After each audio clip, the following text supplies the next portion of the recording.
નીરવ શું કરો છો? આ ખાતા નથી આવડતું આનથી આ ચીમ ખાવાનું.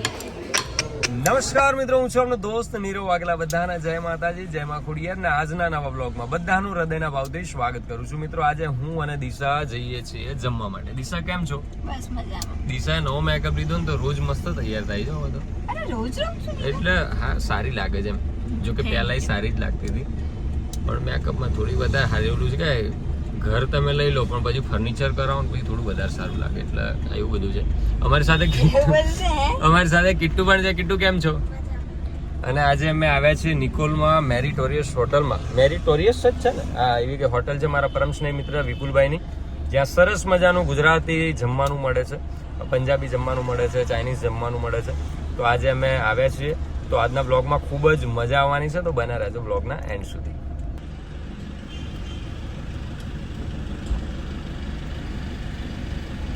મિત્રો આ બેઝમેન્ટ પાર્કિંગ છે પણ સરસ મજાનું સજાઈને રાખ્યું છે રંગીલા રાજકોટ જેમ. દિશા કેવું લાગ્યું?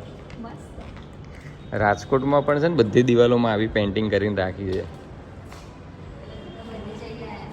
અમારું કાઠિયાવાડ છે તો ગયા જોઈએ ને.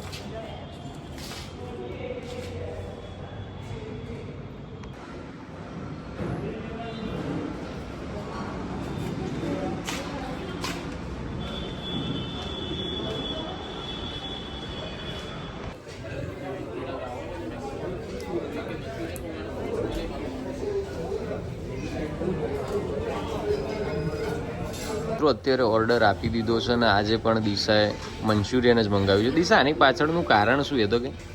બસ એ જ ભાવ તો પછી આપણે મંચુરિયન તો લારી ઉપર બી ખાઈ લઈએ સારું નહીં? તો હું તો તમને નહીં કહેતી પણ તમને એવું હશે કે કેવી રીતે ખાઈએ તો કેવું લાગે. એ વાત સાચી છે પણ હવે મને એવું લાગે છે કે હવે લારીનો સમય આવી ગયો છે. કારણ કે ગમે તે હોટલમાં લઈને આવું એટલે દિશા મંચુરિયન જ મંગાવે છે. અને કિટ્ટુએ પણ મંચુરિયન જ મંગાવ્યું. કિટ્ટુ, મંચુરિયનનું કારણ શું? અહીંયા ઘણી બધી વસ્તુ હતી ખાવા જેવી, મંચુરિયન જ કેમ મંગાવ્યું? તમે કેમ પનીર અંગારા ખાઓ છો? પનીર અંગારા તો આપણે ઘરે થોડી ખાઈએ છીએ. પનીર આપણે ઘર ખાતા જ નહીં. પનીર તો બી બની જાય ક્યાંય ને ક્યાંય. તો મંચુરિયન નહીં બનાવતા આવડે છે મને? મને આવડે છે. તો બનાવી આપીએ. તો ચલો ઘરે. કોઈને નહીં ભાવતું મંચુરિયન તો બહાર વખરી લેવાનું. મને ફાવે છે પણ મમ્મી કહેશે. તો મિત્રો આજે અમે ઓર્ડર કર્યો છે ફ્રૂટ પંચ મોકટેલ, મંચુરિયન ગ્રેવી, હરા ભરા કબાબ. આ બધી જ વસ્તુ છે ને દિશાના બહુ ભાવે છે. કારણ કે હું રહ્યો ગામડાનો માણસ એટલે આવું બધું એ કરે. શું કહે મોટા ભાઈ? ક્યાં સર્વિસ કરી દો તારા, ધોઈ નાખો.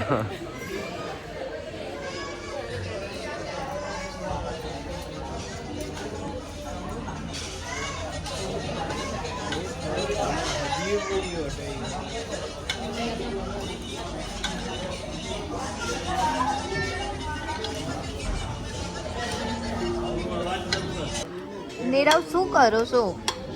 આ ખાતા નથી આવડતું આનથી આ ચીમ ખાવાનું. તો હાથથી ખાઈ લેવાય, ના ફાવતું હોય ને તો આ ગુલાટિયા ખાઈ જાય છે.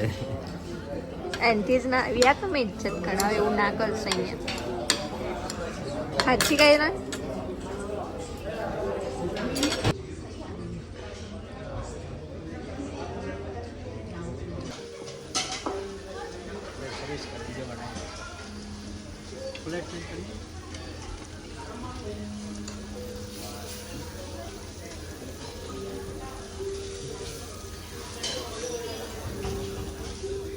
બસ એક में તો મિત્રો ફાઇનલી અત્યારે અમે જમી લીધું છે ને આ સાઈડ ચાલી રહ્યું છે ફોટો સેશન. અમારા દિશાબા અને કિટ્ટુ ફોટોગ્રાફી કરી રહ્યા છે. આજે અમે આવ્યા હતા ગ્રાન્ડ મેરિટોરિયસ હોટલમાં. ખૂબ જ સરસ મજાની હોટલ છે જે નિકોલમાં કલ્યાણ સર્કલ પર આવેલી હોટલ છે. તમે પણ એકવાર અહીંયા વિઝિટ કરજો. આજે અમે પંજાબી ફૂડ અહીંયા ટ્રાય કર્યું હતું અને પંજાબીમાં જ્યારે પણ અમે ખાઈએ ત્યારે હું મંગાવતો હોઉં છું પનીર અંગારા, કારણ કે પનીર અંગારા મારું ફેવરિટ છે. અને દિશા અમે જ્યારે પણ બહાર જમવા આવીએ ત્યારે દિશા છે ને મંચુરિયન નૂડલ્સ કે મંચુરિયન ગ્રેવી મંગાવતી હોય છે, કારણ કે એ દિશાને ખૂબ જ ભાવતું હોય છે, કારણ કે દિશા અમારે થોડી વીઆઈપી છે એટલે એ બધું નવું મંગાવે. બાકી આપણું એક ફિક્સ છે કે હું પનીર અંગારા જ મંગાવતો હોઉં છું, કારણ કે જે રેસ્ટોરન્ટની અંદર પનીર અંગારા સારું મળે ને ત્યાં બધી જ આઈટમ સારી મળે. અને આજે અહીંયા અમે આવ્યા હતા, પનીર અંગારા ખાવાની ખૂબ જ મજા આવી ગઈ છે. તમે પણ એકવાર વિઝિટ કરજો. અહીંયા સરસ મજાનો બેન્ક્વેટ હોલ પણ છે, જ્યાં તમે તમારી રિંગ સેરેમની, બર્થડે સેલિબ્રેશન કે નાની મોટી પાર્ટી ઓર્ગેનાઇઝ કરી શકો છો. અને ફેમિલી સાથે તમારે જમવા આવવું હોય તો પણ આ રેસ્ટોરન્ટ ખૂબ જ સરસ મજાની છે, જ્યાં તમને ફેમિલીનું પણ અરેન્જમેન્ટ થઈ જશે. તો આવવાનું ભૂલતા નહીં, ગ્રાન્ડ મેરિટોરિયસ હોટલ એકવાર જરૂરથી વિઝિટ કરજો, જે નિકોલમાં કલ્યાણ સર્કલ ઉપર આવી છે. તો મિત્રો, એની સાથે આવા જ અવનવા બ્લોગ જોવા માટે અમારી ચેનલને સબસ્ક્રાઇબ કરજો, આ વિડીયોને લાઇક કરજો, તમારા અભિપ્રાય પણ કમેન્ટ બોક્સમાં જણાવતા રહેજો. એની સાથે સાથે આ વિડીયોનો અહીંયા જ એન્ડ કરું છું. તો બધાને જય માતાજી, જય મા ખોડિયાર.